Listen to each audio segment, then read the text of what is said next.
Bonjour mes amis, vous savez, je vais vous dire un truc.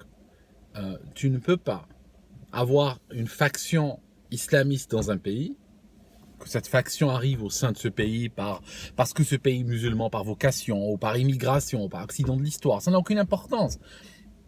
Mais tu ne peux pas avoir une faction islamiste dans un pays et ne pas avoir d'attentat. D'accord?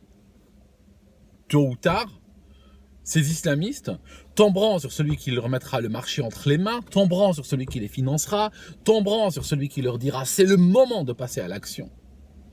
Et puis, ils vont commettre les exactions que vous commencez, avec lesquelles vous commencez à devenir même familier en Europe, je vais dire.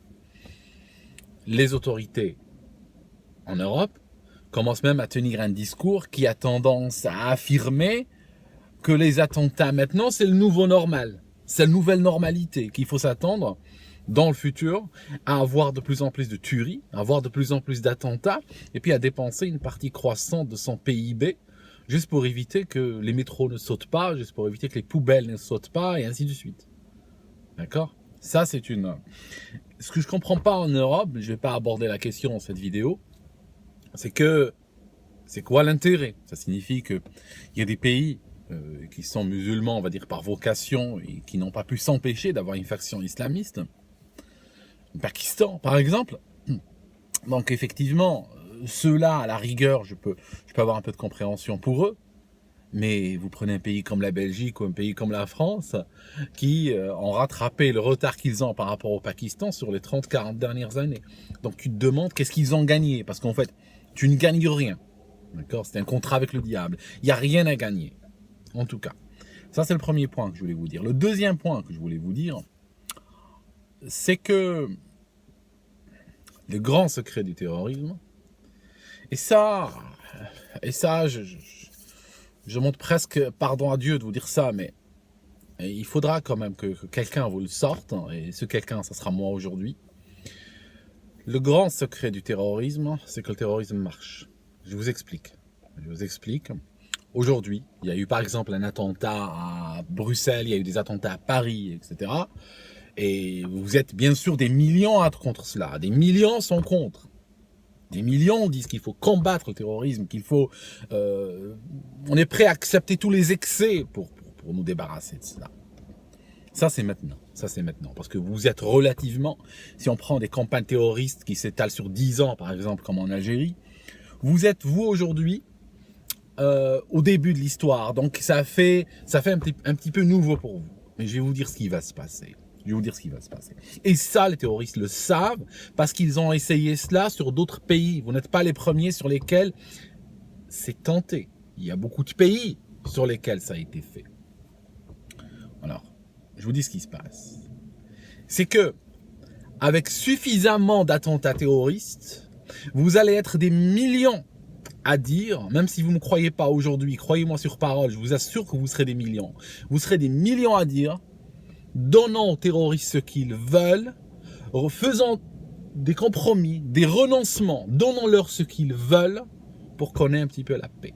Tôt ou tard, vous y arriverez. Et ça, le terroriste le sait, et il sait que le temps joue pour lui. Les premiers attentats, vous dessinez des nounours, vous faites des marches, vous distribuez des fleurs, vous faites des trucs comme ça. Mais je vous assure qu'au niveau de l'attentat numéro 500, vous êtes à genoux déjà. D'accord. Il viendra un moment où vous seriez, quand vous commencerez à avoir des massacres dans des villages, quand vous aurez commencé à avoir des enfants qui explosent, des maternelles où tout le monde est décapité, vous allez un jour dire, juste pour que mon enfant puisse aller à l'école ou aller à la boulangerie et revenir en un seul morceau, je suis absolument prêt à tout. Je n'ai rien à foutre de mon pays, je n'ai rien à foutre de 2000 ans d'histoire, de principes, de morale, de n'importe quoi. Je ne peux plus supporter ces horreurs que je vois. Et je suis prêt à tout. Dites-moi ce que vous voulez, je suis à genoux. Vous y arriverez. D'accord? Ils vous briseront. Ça, c'était le deuxième point. Et le troisième point. Quand l'humanité est passée à l'ère de l'atome, comme on disait ça avant, le nucléaire a fait peur à beaucoup de gens parce que l'humanité a constaté qu'avec le nucléaire, pour la première fois, elle a la capacité de commettre des destructions à l'échelle planétaire, des destructions qui vont transcender ta vie ou la mienne ou la vie d'une génération, qu'on est capable de transformer un continent en no man's land pendant 2000 ans. Ça, l'humanité a compris. Et à ce moment-là, quand il s'agit du nucléaire, il n'y a jamais eu de compromis, il n'y a jamais eu de politiquement correct. Il y a des pays, au départ, l'idée c'est qu'un minimum de pays accèdent au nucléaire. Un certain nombre ont accédé. Et chaque pays qui a accédé au nucléaire, peu importe qui est ce pays, a été considéré comme un pays de trop. Ces forces, ces pays qui ont le nucléaire, ont décidé qu'il faut en bloquer la prolifération, que le nucléaire n'est pas un droit. D'accord ? Avoir une station de dessalement d'eau, c'est un droit. Avoir une station pour produire de l'électricité par du vent ou du charbon ou du pétrole ou du gaz, c'est un droit. Avoir accès à l'énergie nucléaire, que ce soit pour se défendre, que ce soit pour attaquer ou autre, n'est pas considéré comme un droit absolu à l'échelle mondiale. D'accord ? Donc, en particulier, les pays instables, les gens ne veulent pas qu'ils accèdent à l'énergie nucléaire. Pourquoi ? Les pays instables, parce que tu es toujours à la merci d'un renversement d'un gouvernement et l'arrivée d'un autre système à la tête de l'État qui aura accès à ces armes. Donc même si tu fais confiance aux gens qui sont au pouvoir maintenant, rien ne te dit qu'ils seront vivants demain. Tu peux avoir des dictateurs qui ont l'idée soit de bombarder leur propre peuple ou bombarder le voisin à côté pour 50 mètres de frontière. Tu peux jamais être totalement sûr où vont ces pays. Et ça se comprend. C'est pas une question de politesse. C'est une question d'assurer la sécurité de l'humanité. Maintenant, les pays musulmans ont été considérés comme instables d'office. Le fait que tu es le sceau musulman, en général, c'est considéré comme instable d'office. Et 1400 ans d'histoire démontrent cela. Il n'y a pas besoin d'épiloguer pendant des jours pour démontrer que les pays musulmans sont tous des pays, généralement, qui sont sur le bord de... Hein, c'est le verre dans la moitié déborde en dehors de la table. Hein, tu donnes un petit coup et puis il y a tout qui part. On arrive à la Belgique. Aujourd'hui, la Belgique, il est connu. Ça fait des années que les articles arrivent, comme quoi la Belgique laisse entrer le premier venu dans ses stations nucléaires.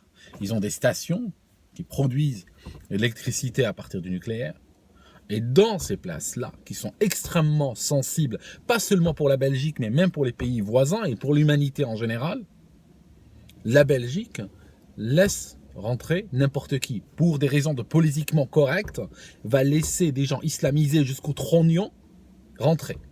Il y a eu même un cas où il y a un gars qui est mort en Syrie en combattant avec les égorgeurs d'ISIS et son frère a failli devenir un des cadres d'une station nucléaire. Connaissant cette tendance de fratrie maudite, je vous laisse imaginer ce qui aurait pu se passer. La Belgique aujourd'hui a eu son premier attentat suicide. Je dis premier, mais il y en aura d'autres. La question que je me pose aujourd'hui par rapport à la sécurité du nucléaire belge, c'est pas la question, c'est une question que tout le monde se pose. Il y a plein de pays environnants, il y a des gouvernements, des États qui se demandent, le nucléaire belge, est-ce qu'on peut faire confiance aux Belges pour protéger ce nucléaire-là? Mais moi, je vais aller plus loin. La Belgique a voulu s'islamiser, elle en a été fière et elle en est fière encore. De cette partie importée de son identité qu'elle veut absolument rapporter à son histoire, quitte à en payer le prix, comme je vous expliquais dans la première partie de cette vidéo. La question que je me pose aujourd'hui, est-ce que on devrait laisser la Belgique accéder à l'énergie atomique? D'accord? Est-ce qu'on ne devrait pas leur interdire carrément, comme on interdit à plein d'autres pays, de toucher à cela? Leur dire, vous êtes en train de glisser, vous êtes un pays trop instable, vous êtes un pays qui a pris un virage dans l'histoire, il est en train d'aller dans le mauvais sens, et qu'aujourd'hui il devient intolérable de vous laisser jouer avec de l'énergie atomique, parce que vous n'êtes simplement pas capable d'en assurer la sécurité. Ça c'est déjà fait, c'est pas nouveau ça dans l'histoire. Prenez l'Afrique du Sud.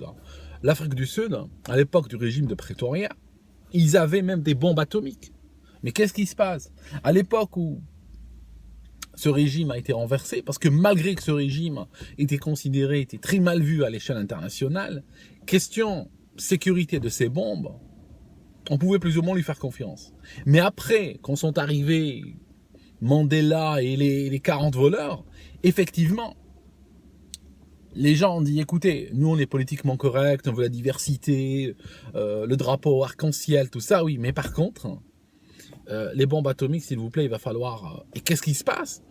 L'Afrique du Sud est je crois que c'est le seul pays qui est revenu sur l'énergie atomique, qui a atteint un niveau où il est devenu pratiquement, il était en chemin, il avait même, je crois, il avait 6 ou 7 bombes atomiques, il était une puissance nucléaire, hein, même si ce mot est un peu exagéré par rapport à leur système qui était relativement rudimentaire, et qui ont décidé de tout démanteler, de détruire la technologie, les plans, le matériel, tout, et devenir un pays qui n'a pas le nucléaire. Alors je me demande aujourd'hui si la Belgique ne devrait pas, peut-être, tant qu'elle a encore un peu de dignité, profiter pour sortir volontairement du nucléaire. Parce que viendra le jour où il va falloir de force aller le retirer ses jouets qui commencent à dépasser leur capacité d'assurer un peu de paix dans leur pays. Voilà. C'est ce que j'avais en tête aujourd'hui.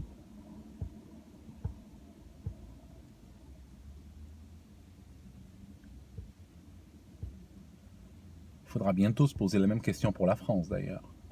Pas maintenant, mais la France, elle a peut-être encore 10 ans.